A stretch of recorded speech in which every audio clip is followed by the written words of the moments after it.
그럼 말씀드린 바와 같이 인벤터 2024 버전에서 추가된 기능들, 그리고 오토캐드에서 추가된 기능들이나 개선된 부분들 말씀을 드릴 텐데, 간단하게 아젠다를 살펴보면 앞에 화면에 보이는 바와 같이 환경 관련된 부분에서 개선된 부분과 부품, 조립품, 도면, 그 이후에 이제 오토캐드에서 개선된 기능들에 대해서 쭉 살펴보도록 할 거예요.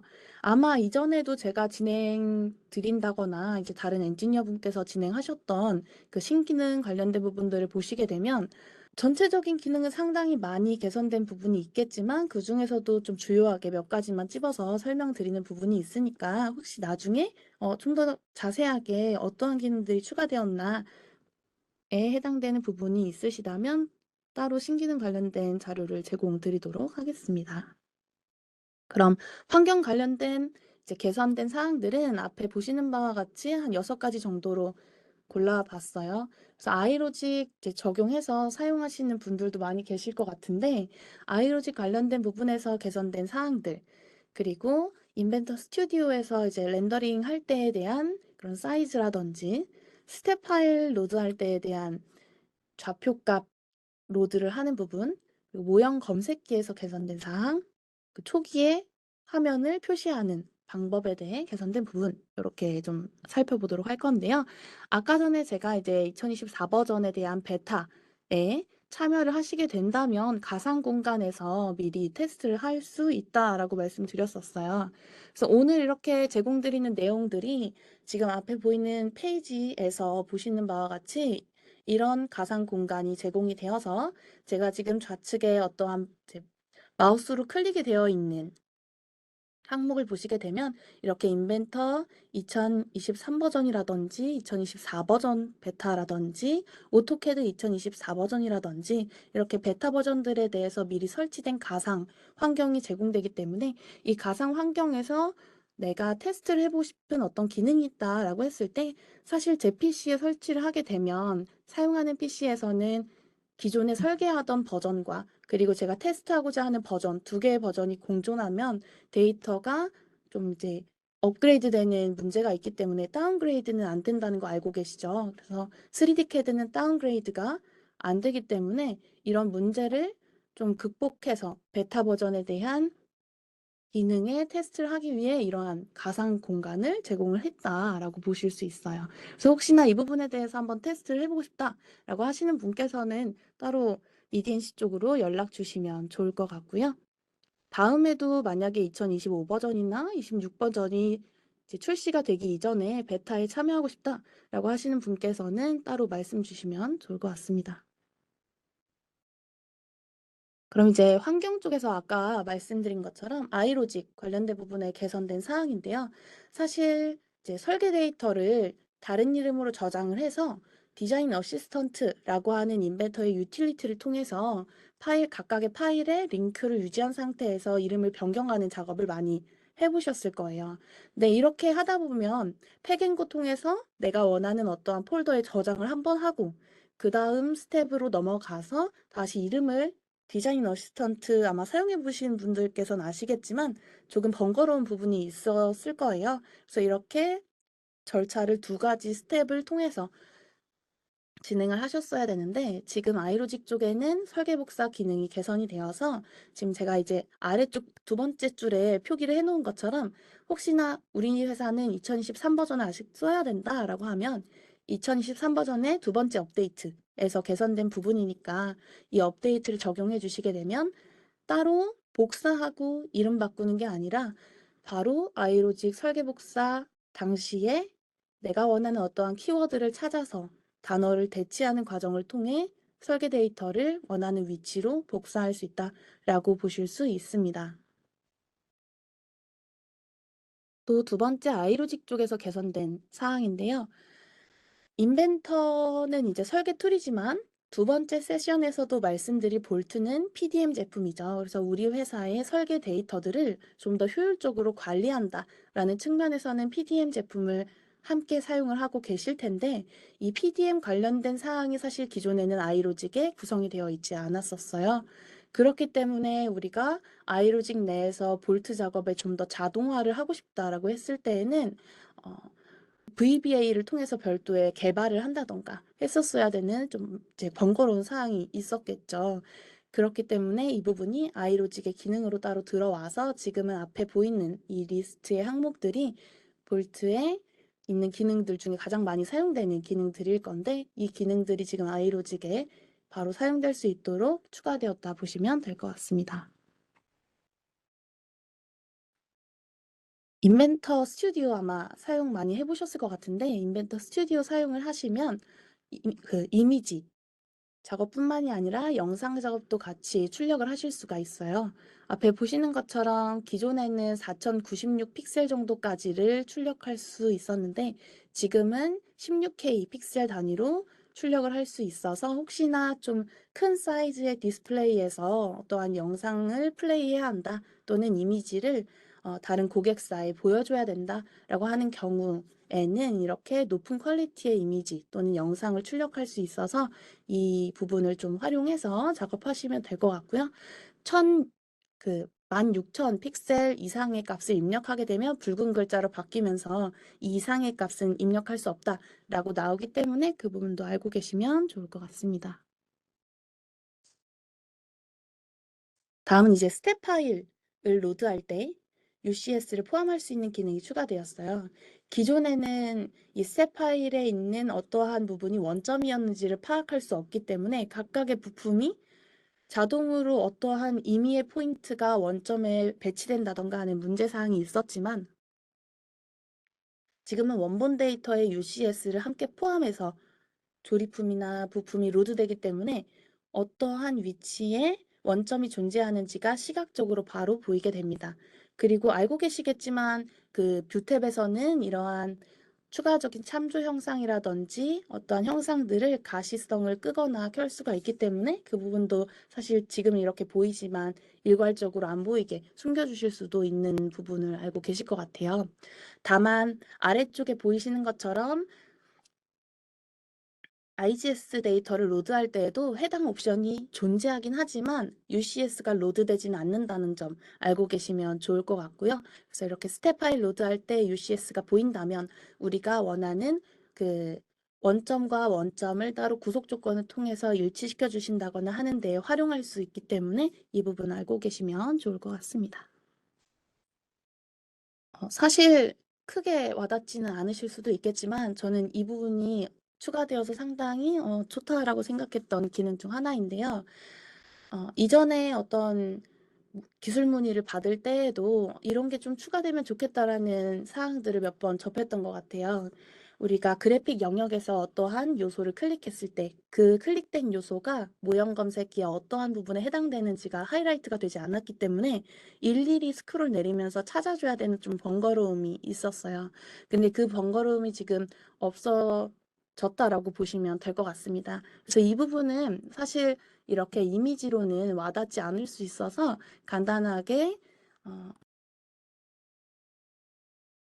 보여드리면 부품을 클릭했을 때 좌측의 모형 검색기가 하이라이트가 되면서 내가 지금 선택한 항목이 어떠한 항목인지가 바로 시각적으로 표현이 됩니다. 이 부분은 지금 사실 영상에서 보신 부분은 조립품이지만 조립품뿐만이 아니라 부품에서도 상당히 많은 피처 또는 상당히 많은 스케치가 한 파일에 존재할 수가 있는데 이렇게 하이라이트가 자동으로 하이라이트된 위치에 스크롤이 되면서 화면에 표시가 되기 때문에 일일이 찾아줄 필요 없이 바로 화면에 표시된다고 보시면 될 것 같아요. 그래서 아까 이제 페이지에서 보신 것과 같이 해당 옵션이 활성화가 되어 있어야만 지금 방금 영상에서 보신 것처럼 스크롤이 자동으로 이동되니까 불편하시다면 해제하고 필요하시다면 설정해서 사용하시면 좋을 것 같습니다. 이 부분도 아까 전에 말씀드렸던 아이로직의 설계 복사와 같이 업데이트 두 번째에서 해당 기능이 추가된 거니까 필요하시다면 2023 버전의 업데이트 두 번째를 적용해서 사용하시면 될 것 같습니다. 네, 아까 전에 제가 이렇게 화면을 이동하면서 먼저 보셨을 것 같은데요. 지금 이 화면에 보이는 좌측과 우측의 이미지를 보시면 살짝의 차이가 있는 게 보이시죠? 그래서 어, 기존에는 없던 하나의 표시 옵션이 추가되었다라고 보시면 좋을 것 같습니다. 그래서 상단 쪽에 우측에 있는 이미지와 같이 처음에 어떠한 형상을 오픈을 했을 때, 이제 데이터를 오픈을 했을 때 그 데이터를 보여주는 화면 표시에 대한 옵션이라고 보실 수가 있고요. 이 화면 표시 옵션은 원래는 이제 두 가지만 존재를 했지만 가장 우측에 있는 직교면이 있는 원근이라는 옵션이 추가된 거라고 보시면 될 것 같습니다. 그래서 이 부분도 이제 필요한 부분이 있다라고 하면 별도의 그 응용 프로그램 옵션 위치에 화면 표시라는 탭에 존재하니까 이 부분을 활용하시면 좋을 것 같습니다.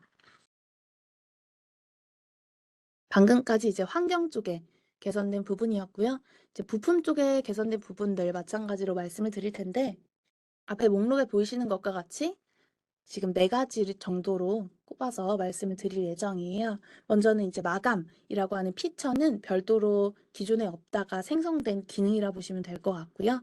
그리고 표식 기능 사용을 해보셨을지는 모르겠지만 이제 2023 버전에 새로 추가된 기능이었죠. 그래서 식각 작업을 한다, 애칭 작업을 한다라고 했을 때 사용할 수 있는 기능이었는데 그 표식 기능이 개선이 된 부분과 그리고 사용자 매개 변수에서의 텍스트나 참 거짓 값을 바로 속성 값에 매핑해 오는 기능, 그리고 판금 쪽에 스케치 프로파일 선택이 향상됐다라는 부분에 대해서 확인해 보도록 하겠습니다. 먼저 마감 피처입니다. 보시는 바와 같이 마감이라고 하는 별도의 피처가 생성이 되었고요. 기존에 우측에 보시게 되면 우측에 보이는 페이지에서 확인하실 수 있듯이 단순히 어떠한 값들이 존재하는 게 아니라 이 값들이 매개 변수에 매핑이 되고 매개 변수에 있는 값은 아까 전에도 이제 리스트에서 보신 것과 같이 속성에 같이 매핑이 되기 때문에 매개 변수의 값이 속성에 같이 연결이 되고 우리는 이 마감이라고 하는 피처에서 컨트롤하면 이 하나의 피처로 여러 개의 속성들을 한 번에 컨트롤해서 우리가 원하는 어떠한 그 여러 가지 코팅이나 열처리나 표면 다듬질이나 이런 여러 제조 프로세스에 대해서 하나의 피처로 정의를 내릴 수 있다고 보시면 될 것 같습니다.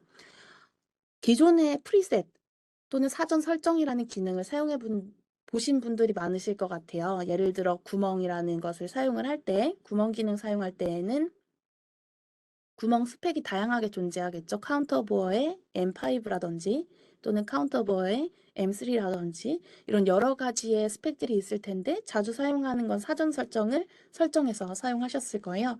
그런 부분처럼 마감도 사전 설정으로 내가 자주 사용하는 어떤 것들은 리스트로 미리 구성을 해둘 수가 있어서 그 리스트 구성이 필요하다고 하면 XML 파일을 별도로 편집을 해야 합니다. 그래서 편집이 필요한 분들께서는 EDNC로 별도로 요청 주셔서 편집 절차라든지 편집 방법에 대해서 습득하신 후 편집하시는 것을 권장드립니다. 또 이 표식 쪽에 개선된 기능인데요. 아까 말씀드린 것처럼 2023 버전에 추가되었던 기능이에요. 그래서 이 기능을 사용을 해보신 분들께서는 아시겠지만 표식 기능을 사용해서 어떠한 표면에 단순히 엠보싱과 같이 작업을 할 때 면을 따낼 수가 있었죠. 그래서 이 부분에 대해서 개선된 거라 보시면 될 것 같은데 기존과 같은 경우에는 왼쪽에 보이는 이미지와 같이 어떠한 이미지는 아니고 텍스트죠. 그래서 이 텍스트를 입력을 텍스트를 표식으로 면에 입힌다라고 했을 때 별도의 우측에 보이는 것처럼 동작이라는 옵션이 없었어요. 그래서 단순히 무조건 직각 방향으로만 투영이 되었었는데 그 부분이 방사형으로도 투영이 될 수 있고 원하는 방향을 바꿀 수 있는 이런 옵션들이 추가되었다라고 보시면 될 것 같아요. 그리고 아래쪽에 제가 따로 기재를 해둔 내용과 같이 형상에 적합하지 않은 옵션이 선택이 되었을 경우에는 이 플러스 기호가 붉은색으로 표현이 되면서 입력할 수 없는 조건이 부여되었다라는 것을 바로 시각적으로 파악할 수 있게 개선되었습니다. 아까 제가 인터페이스에서는 자동 스크롤이 좀 파워풀하다라고 말씀드렸다 하면 지금 이 부품에서는 매개 변수에서 지금 말씀드릴 내용이 좀 파워풀하다라고 생각이 돼요. 그래서 여기서는 이제 텍스트나 또는 참 거짓에 대해서 사용자 속성에 바로 매핑돼서 들어간다라고 보면 될 것 같은데, 아이로직을 활용해서 우리 회사에 필요한 어떠한 속성 값들을 입력하는 회사들이 꽤 계실 것 같아요. 그런 경우에도 이 내용이 좀 많이 유용하게 사용될 것 같은데요. 사용자 매개 변수를 통해서 로드된 값과 같은 경우에는 기존에는 따로 속성에 매핑할 수 없었기 때문에 매개 변수를 통해서만 값을 컨트롤해야 돼서 무조건 iLogic으로 번거롭게 입력해야 되는 절차가 있었는데, 그 부분이 개선되어서 iLogic에 바로 매개 변수 값을 로드해 오면 그 값이 매개 변수로 컨트롤하되 속성에도 같이 매핑되어서 들어가는 시스템으로 개선되었다라고 보시면 될 것 같습니다. 판금 쪽에서는 좀 간단한 부분이어서 짧게 설명드리고 지나갈 건데요. 보시는 바와 같이 판금 쪽의 왼쪽 이미지에서 보시게 되면 가운데에 이렇게 교차되는 영역이 있다라고 했을 때 마우스 커서를 교차되는 지점에 두더라도 교차되는 영역이 선택되는 것이 아니라 따로 이 필요한 영역에 대해서 별도의 스케치 작업을 해주셔야지만 그 부분에 대한 면 작업이나 또는 플랜지라든지 여러 등등의 작업을 하실 수가 있었는데, 지금 우측에 보이시는 것처럼 이 스케치 영역에 대해서도 판금 쪽에 개선되었기 때문에 교차 지점에 대해 바로 선택할 수 있게 개선됐다라고 보시면 될 것 같습니다. 부품은 이 판금까지이고요. 그 다음에 이제 조립품 관련된 부분에서 개선된 사항도 확인해 보도록 하겠습니다. 조립품도 마찬가지로 4가지 정도로 선정을 했고요. 이 위에서부터 또 순차적으로 짚고 넘어가도록 하겠습니다. 우리의 데이터를 다른 회사에 전달을 할 때 형상 단순화라는 기능을 참 많이 사용하실 것 같은데요. 우리 데이터에 대한 어떤 지적 재산권 보호뿐만이 아니라 가장 상위 레벨의 조립품에서 하위 레벨의 조립품들이 좀 더 간단하게 로드될 수 있도록 이 기능을 활용하시는 회사도 많이 있죠. 그래서 이렇게 단순화된 형상 작업을 한 후에는 해당 부품이 단순화된 부품으로 작업된 것인가 또는 아닌 것인가를 파악할 수 없기 때문에 이 부품에 대한 모체에 대해 다시 한번 생각을 해본다던가, 지금 이렇게 제가 이미지로 표현을 해둔 부분은 단순화라는 어떤 키워드가 있기 때문에 이 부품이 기존의 어떠한 조립품에서 단순화된 형상 작업을 적용한 파일이구나라는 걸 바로 보실 수가 있겠지만, 이름도 바꾸셨다라고 하면 식별이 어려웠던 문제가 있었죠. 그래서 그 부분이 지금은 좀 개선되어서 이렇게 대체라는 별도 옵션이 추가되었다라고 보실 수 있습니다. 사실 이 단면도 관련된 부분은 아까 이제 말씀드렸던 파트 기능에도 포함되는 부분이라고 보시면 좋을 것 같아요. 그래서 우리가 사실 부품에는 크게 단면도 작업을 할 일은 없겠지만, 조립품에서는 상당히 안쪽에 어떠한 부품들이 혹시나 뭐 이렇게 간섭이 일어나진 않는지 등등의 이유로 해서 확인하는 경우가 있으실 텐데, 이렇게 단면도 작업을 한번 진행한 후에는 별도로 편집할 수 있는 기능이 없었기 때문에 단면도를 해제했다가 다시 생성해야 하는 번거로움이 좀 있으셨을 거예요. 그래서 그 부분이 개선이 되어서 지금 2024 버전에는 별도로 이렇게 단면도를 편집하는 기능이 들어왔습니다. 다만 여기에 보이시는 것처럼 1차 뷰 옵션의 경우에는 잠금이 걸려 있죠. 그렇기 때문에 1차 뷰 옵션에서는 해당 단면도에 대한 편집이나 억제 기능이 존재하진 않고요. 그 아래에 별도로 사용자 뷰를 생성을 했을 때 그 각 뷰의 단면도가 생성되었다라고 했을 때에는 그 단면도에 대한 편집 또는 억제 작업을 하실 수가 있고, 또 추가적으로는 이렇게 단면도를 생성할 때 별도의 면에서 평행하게 올라가는 것뿐만이 아니라 이동한다거나 또는 회전한다거나 하는 옵션이 추가가 되었고, 반전 옵션이 있어서 마이너스 값으로 바꾸지 않아도 바로 내가 원하는 반대 방향으로 지정할 수 있게 개선되었습니다. 이 부분도 간단히 좀 화면을 통해서 확인을 해보도록 할게요. 네, 지금 보시는 것처럼 기존의 뷰에서 바로 단면도를 편집하실 수가 있게 되고요.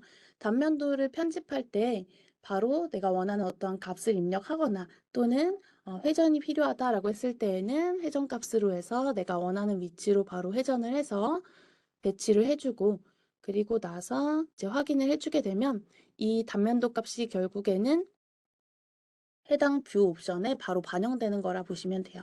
그리고 억제를 해주게 되면 풀 형상이 다시 보이는 거라 보시면 됩니다. 이렇게 쉽게 단면도를 편집할 수 있도록 개선되었다라고 보시면 될 것 같아요.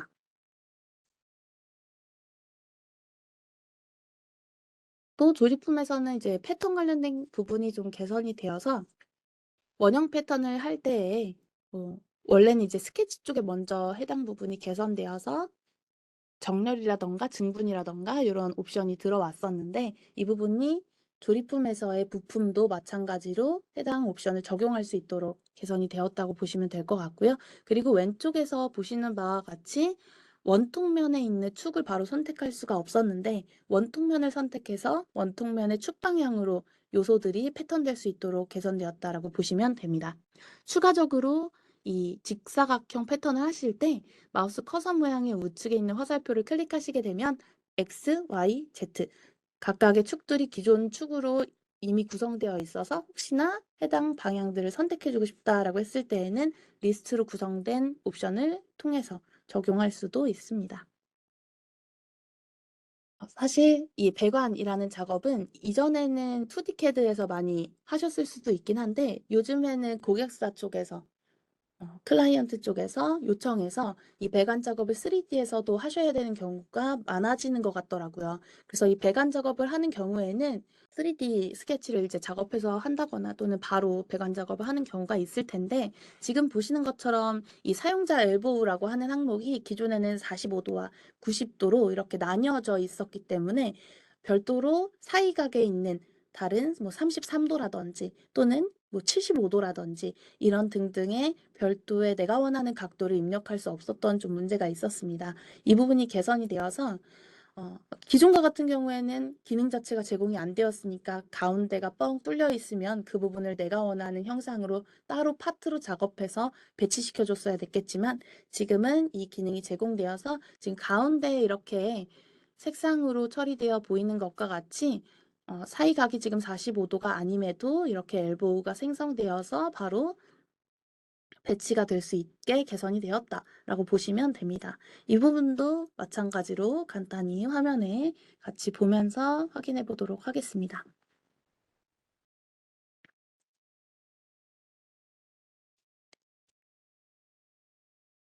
별도로 이제 배관 작업을 못 해보신 분들께서는 아마 생소하실 수도 있겠지만 배관 작업을 위한 각각의 파이프라든지 또는 사이에 들어갈 엘보우에 대한 정의를 마치게 되면 이 항목에 맞춰서 이제 배관 작업이 진행이 될 건데 배관을 위한 여러 전처리 과정들을 진행한 후에 배관이 시작될 포인트와 그리고 배관이 진행될 위치를 선택해 주게 되면 지금 보시는 것처럼 내가 지정한 어떠한 스펙의 배관이 바로 배치가 됩니다. 그리고 기존에는 45도와 90도 방향만 이제 지정해서 입력이 되었지만 지금 보시는 것처럼 내가 원하는 각도를 지정해서 또는 지금은 이제 마우스로 드래그를 하지만 바로 타이핑을 해서 입력할 수도 있고요. 보시는 것처럼 내가 원하는 포인트를 선택을 해서 사이에 발생되는 이 이음부는 아까 보셨던 것처럼 사용자 엘보우를 통해서 사용자 그 반경 값으로 바로 입력되는 거라 보시면 될 것 같습니다. 그래서 이렇게 배관 작업이 좀 더 편리하게 작업될 수 있도록 개선이 되었고요. 도면 쪽에서는 이렇게 세 가지 항목이 개선이 되었습니다. 그래서 텍스트 입력할 때 시트 이름을 넣을 수 있는 부분, 부품 리스트에 대한 부분과 도면에 스케치 입력할 때에 대한 색상 체계 관련인데요. 텍스트 쪽에서 우리가 표제란을 구성할 때 그 표제란 내에 입력되는 시트 이름은 따로 없었기 때문에 시트 이름을 표제란에 기재해야 된다라고 할 때에는 따로 텍스트 값으로 입력을 해서 시트 이름이 바뀔 때마다 같이 반영시켜 줬어야 됐지만 이 부분이 개선이 되어서 지금은 별도의 함수 값으로 입력이 되기 때문에 이름이 바뀌면 자동으로 같이 바뀌는 시스템으로 개선되었습니다. 또 우리가 부품 리스트를 입력하게 될 텐데 도면 내에 부품 리스트를 입력하고 나면 필요에 의해서 이 부품 리스트에 표현할 부품들을 필터링하는 경우가 있죠. 여러 가지 옵션으로.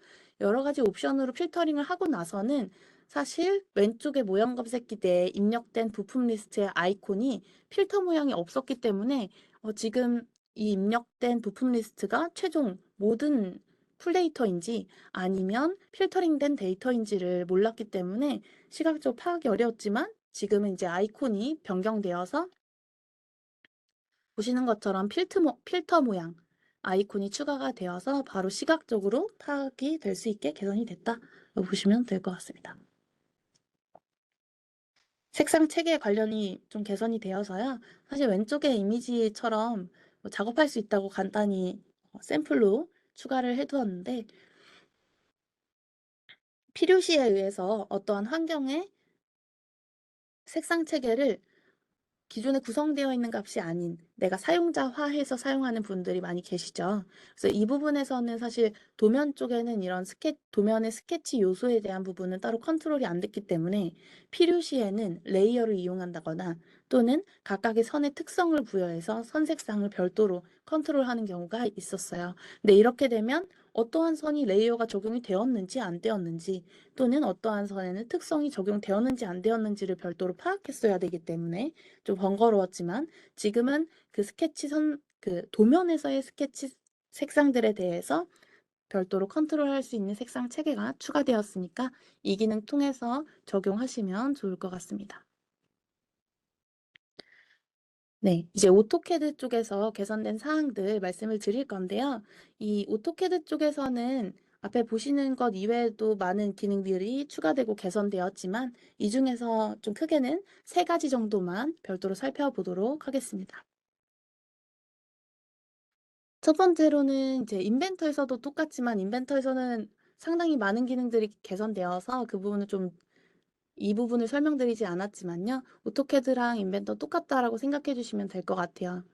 인벤터에서는 옵션이 좀 더 다양하지만 오토캐드에서도 지금 보시는 것처럼 최근에 열어본 파일들에 대한 개수는 옵션으로 해서 컨트롤할 수 있는 거 알고 계셨을 것 같아요. 그래서 추가적으로 이렇게 썸네일로 쭉 보여지는 항목들을 보시는 것처럼 썸네일이 아니라 리스트로 보여준다거나 또는 이 보여지는 파일들에 대한 순서를 이름으로 정렬할 것인지 아니면 내가 마지막으로 연 날짜의 도면들을 우선시해서 앞으로 표현할 것인지를 지정할 수가 있고요. 그리고 각각의 항목들은 별도로 고정이라는 핀을 적용해 주실 수가 있습니다. 그래서 고정 적용이 되어 있는 항목은 가장 위쪽에 배치되어서 고정값으로 둘 수 있다라고 보시면 될 것 같습니다. 그래서 이런 부분들이 개선이 되었고 우측 상단에는 검색 기능이 별도로 있어서 내가 필요한 어떠한 키워드로 검색을 해서 내가 필요한 파일들을 썸네일로 해서 리스트로 확인하고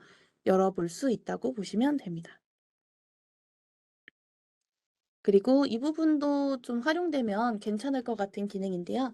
활동 정보 팔레트라는 것이 추가가 되었기 때문에 우리가 파일을 열고 어떠한 작업을 했는가에 대한 내역이 쌓이게 됩니다. 그래서 이 내역을 통해서 어, 아마 이제 최근에 인벤터나 오토캐드를 사용해 보신 분들 중에서는 로그인 방식의 제품을 사용하는 분들이 많으실 거예요.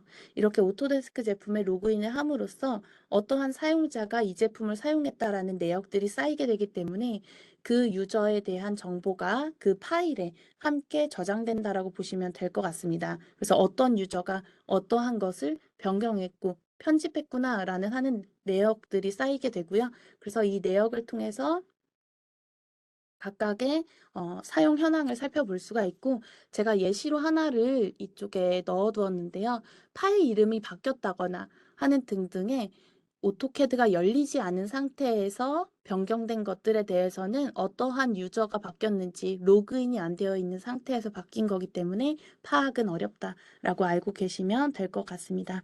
여기 별도로 기재한 사항과 같이 오토캐드 LT에서는 활동 내역에 대해 제한적으로 적용되니까 이 부분도 어, 이따가 보여드리는 페이지를 한번 살펴보시면서 어디까지 LT에서는 제어가 가능하구나를 파악하시면 좋을 것 같습니다. 다음으로는 좀 파워풀하다라고 생각하실 수가 있을 것 같은데요. 오토캐드 LT에서 사실 오토 리습 관련된 부분이 적용되지 않았던 부분이 상당히 크게 와닿았던 분들도 계신 것 같더라고요. 하지만 2024 버전 이상에서는 이제 오토 리습 을 바로 이제 로드할 수 있도록 개선이 되었으니까 기존에 구성되어서 오토캐드 메카니컬이라든지 또는 오토캐드에서 활용했던 리스 파일들을 바로 LT에서도 활용할 수 있다고 보시면 될 것 같습니다. 이렇게 새로운 기능이 생기게 되면 그 기능 관련된 변수라든지 또는 명령어가 추가가 되겠죠. 그래서 앞에 보시는 것과 같은 명령어들이 새로이 들어갔다라고 보시면 될 것 같고요. 여기에 보시는 것처럼 이 명령어들이 오토캐드 또는 오토캐드 메카니컬에서는 정상적으로 적용이 되나 LT에서는 해당 명령어가 컨트롤되지 않는다. 라는 것들을 통해서 LT에선 제한적으로 해당 기능이 활용되고 있다는 걸 파악하실 수가 있습니다. 또 추가된 게 있으면 제거된 것도 있을 건데요. 이렇게 제거된 명령어들도 있으니까 혹시나 기존에 이 PCP 또는 PC2 구성 파일을 풀로 설정할 때 가져오기 옵션을 사용하셨다면 이 부분에 대한 이 시스템 변수가 사라졌으니까 유념해서 사용하시면 될 것 같습니다. 매번 이렇게 버전 업그레이드 되면 새로운 기능들이 들어오고 그리고 업데이트 파일에서도 기능들이 추가되고 하는데요. 뭐 이따가 볼트도 들으시겠지만 이렇게 모든 기능들이 추가되는 것은 피드백을 통해서 피드백 커뮤니티를 통해서 추가되는 경우와 그리고 EDNC 쪽으로 별도로 이제 아이디어스에 올려달라고 요청하시는 분들도 계시죠. 그래서 그런 아이디어스와 그리고 피드백을 통해서 이렇게 기능들이 추가되는 거니까 혹시나 직접 참여하고 싶다라고 하시게 되면 인벤터 실행하셨을 때 인벤터의 연결 쪽에 오토데스크 피드백 커뮤니티를 통해서 우측에 보이시는 제품 선택하고 각각의 개선될 사항들을 요청해 주시면 최대한 반영을 해 주시더라고요. 그래서 요청해 주시면 좋을 것 같습니다. 그럼 여기까지 해서 일단 인벤터와 오토캐드에 대해 개선된 사항들을 설명을 드렸습니다.